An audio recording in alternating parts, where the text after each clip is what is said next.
Good morning 7th class. ये हमारा हिंदी का पीरियड है और मैं आपको पाठ जो है करा रही थी 14 दादी माँ।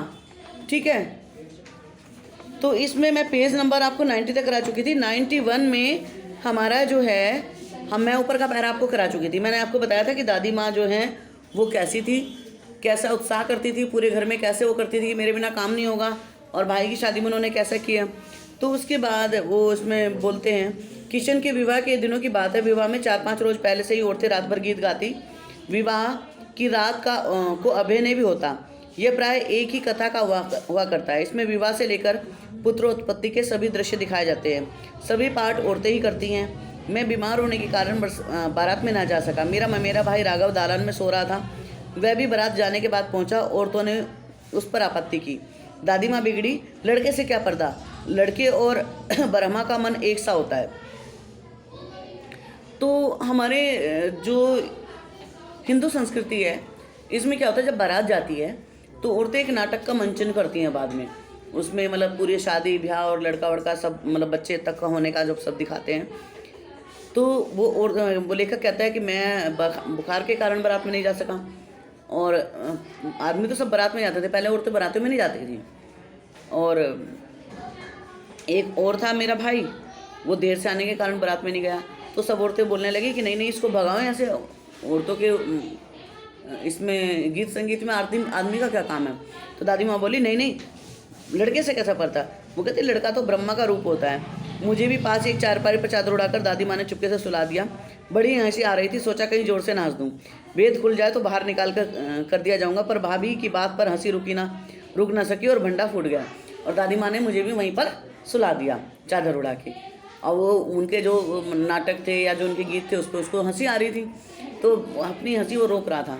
उसको ये भी डर लग रहा था कि कहीं ऐसा ना हो कि जोर से हंस दूँ और भंडा फूट जाए। और ऐसा ही हुआ, वो हंसी छूट गई। देबू की माँ ने चादर खींच ली। कहो दादी, यह कौन बच्चा सोया है, बेचारा रोता, शायद दूध तो पिला दूँ। हाथापाई शुरू होगी। दादी माँ बिगड़ी, लड़के से क्यों लड़ती हो। सुबह रास्ते में देबू की माँ मिली। कल वाला बच्चा भाभी। मैं वहाँ जोर से भागा और दादी माँ के पास जा खड़ा हुआ। वस्तुतः किसी प्रकार का अपराध हो जाने पर जब हम दादी माँ की छाया में खड़े हो जाते हैं तो अवैधान सा मिल जाता है। वो कहता है कि फिर अगले दिन जब सब मुझे चिढ़ाने लगे, तो जब वो मुझे चिढ़ाने लगे और मुझे मारने के लिए दौड़े तो मैं दादी माँ के पीछे छिप गया। स्नेह और ममता की मूर्ति दादी माँ की एक एक बात आज कैसी मालूम होती है। परिस्थितियाँ और वित्तीय चक्र जीवन को सूखे पत्ते सा कैसा नचाता है। वो कहते हैं परिस्थितियाँ और जो जीवन की जो सच्चाई होती है वो कैसे नचाते हैं। दादी माँ खूब जानती थी। दादा की मृत्यु के बाद कुकुर मुत्ते की तरह बढ़ने वाले मुंह में राम, बगल में छुरी वाले दोस्तों की शुभ चिंता ने स्थिति और डामाडोल कर दी।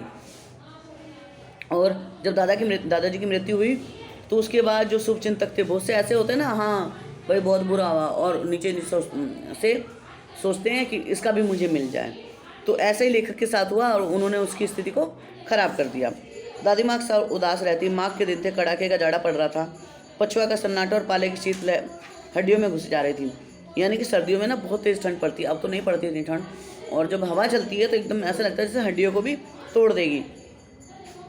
शाम को मैंने देखा दादी माँ गीली धोती पहने कोने वाले घर में एक संदूक पर दिया जलाए हाथ जोड़कर बैठी हैं। उनकी स्नेह कातर आंखों से मैंने आंसू कभी नहीं देखे। मैं बहुत देर तक मन मारे उनके पास बैठा रहा। उन्होंने आंखें खोली। दादी माँ, मैंने धीरे से कहा। मैंने देखा कि दादी माँ गीली धोती पहने हुई है इतनी ठंड में, और एक संदूक पे उन्होंने दिया जलाया हुआ है और आंखें बंद करके बैठी हैं। और मैं उनके पास बैठा रहा। फिर मैंने धीरे से कहा, दादी माँ क्या है रे, तू यहाँ क्यों बैठा है। उन्होंने कहा, अरे तू यहाँ क्यों बैठा है। दादी माँ एक बात पूछूँ, बताओगी।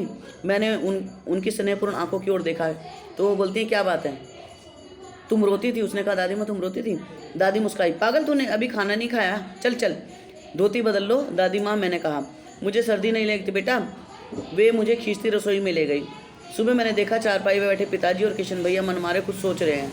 दूसरा चारा ही क्या है। बाबू बोले, रुपया कोई देता नहीं, कितने के भी अभी पिछले बाकी हैं। वे रोने से हो गए। तो मैंने देखा सुबह सब उदास थे और पैसे नहीं थे, क्योंकि जो पैसे थे वो तो सब लोगों ने हड़प लिए थे। तो वो सब उदास थे कि कोई रुपया नहीं दे रहा, अभी पिछला भी कर्ज है तो हम कैसे करेंगे। तो दादी माँ कहती है, रोते क्यों हूँ। दादी माँ ने उनका माथा सहलाते हुए कहा, मैं तो अभी हूँ ना। उन्होंने संदूक खोलकर एक चमकती सी चीज़ निकाली।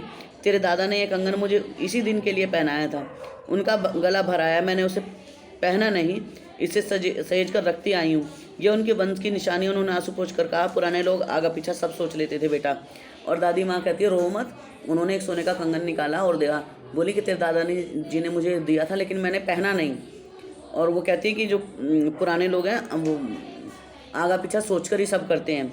धुंधली छाया विलीन हो गई। मैंने देखा दिन काफ़ी चढ़ाया। पास के लंबे खजूर के पेड़ से उड़कर एक कौवा अपनी घिनौनी काली आँख फैलाकर मेरी खिड़की पर बैठ गया। हाथ में अब भी किशन भैया का पत्र काँप रहा था। काली चींटियाँ से कतारें धूमिल हो रही थी। आंखों पर विश्वास नहीं हो रहा था। मन बार बार अपने से ही पूछ रहा था, क्या सचमुच दादी माँ नहीं रही? और ये जो है, ये लेखक को पत्र मिला था कि दादी माँ नहीं रही, और इस पत्र को पढ़कर वो अपनी पुरानी यादों में खो गया था। ठीक है, अब देखिए मैं इसके क्वेश्चन आंसर के निशान लगा दूंगी। शायद लगा दिए थे क्या? मैंने नहीं लगाया था। ओरल आपने खुद ही करने हैं। दादी माँ किस पर बिगड़ रही थी? ठीक है, लेखक पर। लेखक बारात में क्यों नहीं जा सका? बुखार होने के कारण। राघव कौन था? मेरा भाई था। ठीक है, ये आप अपने आप करेंगे, बाकी के मैं निशान लगाऊंगी। कल आप कॉपी में करेंगे और जो है फिर कॉपी चेक कराएंगे।